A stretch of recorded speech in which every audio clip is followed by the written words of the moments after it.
இயேசு கிறிஸ்து யோவான் 14:6 இப்படியாக கூறினார், நானே வழியும் சத்தியமும் ஜீவனுமாய் இருக்கிறேன் என்று.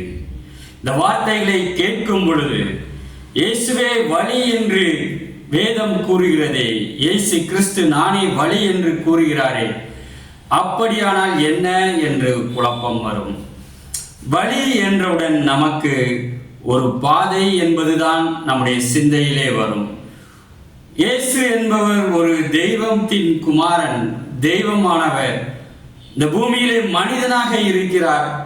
இவர் தானே நானே ஒரு பாதை என்று கூறுகிறாரே, இதன் அர்த்தம் என்ன என்று சொல்லி ஒரு தெளிவற்ற ஒரு சூழ்நிலையை நாம் இருக்கலாம், இந்த கேள்வியோடு நாம் இருக்கலாம். ஆனால் இயேசு கிறிஸ்து நானே வழி என்று எதனை குறிப்பிடுகிறார் என்று சொன்னால்,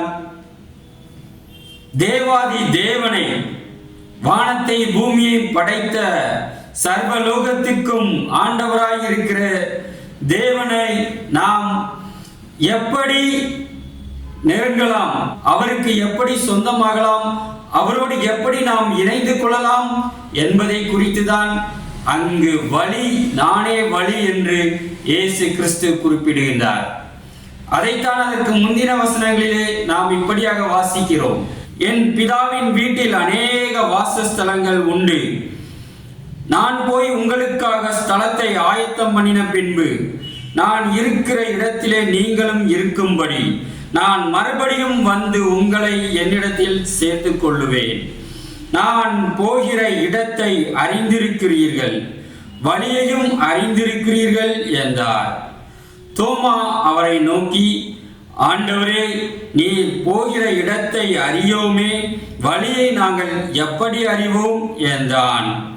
ஆம், இங்கு இயேசு கிறிஸ்து வழியை குறித்து கூறிய பொழுது, பிதாவிடத்திற்கு போகிற வழியை குறித்து பேசுகிற பொழுது, தோமாவுக்கும் இயேசு கிறிஸ்துவின் சீஷனாய் இருந்த தோமாவிற்கும் அன்று இதே சந்தேகம்தான் வருகிறது.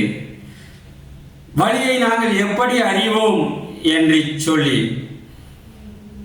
நீர் போகிற இடம் எது என்று அறியோமே என்று சொல்லுகிறார். ஆனால் இயேசு கிறிஸ்து தெளிவாக கூறுகிறார், என் பிதாவின் வீட்டில் அநேக வாசஸ்தலங்கள் உண்டு என்று சொல்லி.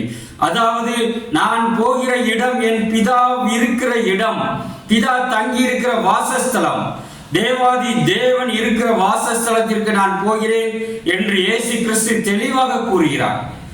அதற்கு போகிற வழியை தான் நானே வழி என்றும் இயேசு கிறிஸ்து கூறுகிறார். ஆனால் வழி என்றவுடன் இங்கு தோமாவும் கூட அது ஏதோ ஒரு பாதை என்பதை போல அவர் யோசிக்கிறார். இயேசுவை பின்தொடர்ந்தே அதே பாதையில் நாமும் போய்விடலாமோ என்று கூட அவர் சிந்தித்து இந்த கேள்வியை அவர் கேட்டிருக்க கூடும். ஆனால் இயேசு கிறிஸ்து நானே வழி என்று இங்கு எதனை குறிப்பிடுகிறார்? இதை நாம் இப்படியாக புரிந்து கொள்ளலாம். ஏதோ ஒரு மனிதர் நமக்கு தூரத்து உறவினராக இருப்பார். உடனடியாக நாம் அவரை குறித்து மற்றவர்களிடம் கூறும் பொழுது நாம் என்ன சொல்லுவோம்? அவர் எங்களுக்கு இந்த வழியில் எங்களுக்கு சொந்தம், இந்த மனிதர் என்னுடைய தகப்பன் வழியில் எங்களுக்கு சொந்தம் வருகிறது, இந்த மனிதர் எங்களுடைய தாய் வழியில் எங்களுக்கு சொந்தம் வருகிறது என்று சொல்லி அதை ஒரு வழி, இவர் வழியாக என்று நாம் குறிப்பிடுவோம். இங்கு இயேசு கிறிஸ்துவும் அதேதான் நமக்கும் குறிப்பிடுகிறார். தேவாதி தேவன் என்னுடைய வழியில் என் மூலமாய் உங்களுக்கும் பிதாவாய் இருக்கிறார், உங்களுக்கும் சொந்தமாகிறார். என் மூலமாய் நீங்கள் பிதா இருக்கிற இடத்திற்கு வர முடியும், என் மூலமாய் நீங்கள் பிதாவோடு ஐக்கியமாக முடியும், என் மூலமாய் நீங்களும் பிதாவிற்கு என்னை போன்ற ஒரு பிள்ளையாக மாற முடியும் என்றுதான் இங்கு இயேசு கிறிஸ்து குறிப்பிடுகின்றார். ஆம், நானே வழி என்று இயேசு கிறிஸ்து இங்கு கூறுவது என் வழியாக வேறு உலகத்தில் காட்டப்படுகிற வேறு எந்த வழி மூலமாகவும் அல்ல. நானே வழி, நான் மட்டும்தான் வழி, என் மூலமாகத்தான் நீங்கள் பிதாவிடம் நெருங்க முடியும். ஒருவேளை இந்த இயேசு கிறிஸ்து இல்லாமல் நாம் நேரடியாக பிதாவே பிதாவே கர்த்தாவே கர்த்தாவே என்று நாம் கூப்பிட்டு தேவனிடம் ஐக்கியமாகி விடலாம் என்று நீங்கள் ஒருவேளை சிந்திக்கலாம். சிலர் அப்படியாக நினைக்கலாம். எதற்காக இயேசு கிறிஸ்து மூலமாய் நாம் போக வேண்டும் என்று சொல்லி கூட சிலர் கூறுவதை நான் கேட்டிருக்கிறேன். ஆனால் வேதம் தெளிவாக கூறுகிறது, இயேசு கிறிஸ்து மூலமாகத்தான் நாம் பிதாவிடம் சேரும் சிலாக்கியம் பெற்றிருக்கிறோம் என்று சொல்லி. தேவாதி தேவன் மிகவும் பரிசுத்தம் உள்ளவர்.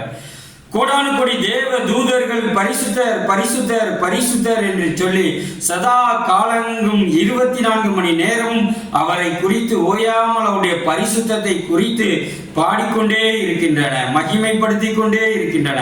அவ்வளவு பரிசுத்தமுள்ள ஒரு தேவன். நாம் பாவம் நிறைந்த மனிதர்களாய் இந்த பூமியிலே இருக்கிறோம். நாம் தேவனோடு இணைந்து கொள்ள வேண்டும் என்று சொன்னால் நமக்கு பரிசுத்தம் தேவைப்படுகிறது. அந்த பரிசுத்தத்தின் குறைவை தேவன் இயேசு கிறிஸ்து மூலமாய் சரி செய்து நம்முடைய நீதியாக இயேசு கிறிஸ்துவை வைத்து அவருடைய தரத்திற்கு அல்லது அவருடைய நிழலில் நம்மை மறைத்து அவருடைய பின்பதாக நாம் மறைந்து கொண்டபடியால் இயேசு கிறிஸ்துவின் முகத்தை பார்த்து நம்மை அவருடைய பிள்ளையாக ஏற்றுக்கொள்கிறார். ஆகவேதான் தேவாதி தேவன் இயேசு கிறிஸ்து மூலமாய் நீங்கள் எனக்கு சொந்தம் என்று சொல்லுகிறார். ஆகவே நானே வழி என்று இயேசு கிறிஸ்து கூறுவது ஒரு பாதையை குறித்து அல்ல. தேவாதி தேவனிடம் நாம் யார் மூலமாய் சொந்தமாகிறோம், அவருக்கு பிள்ளையாகிறோம் என்பதை குறித்தே இயேசு கிறிஸ்து கூறுகிறார்.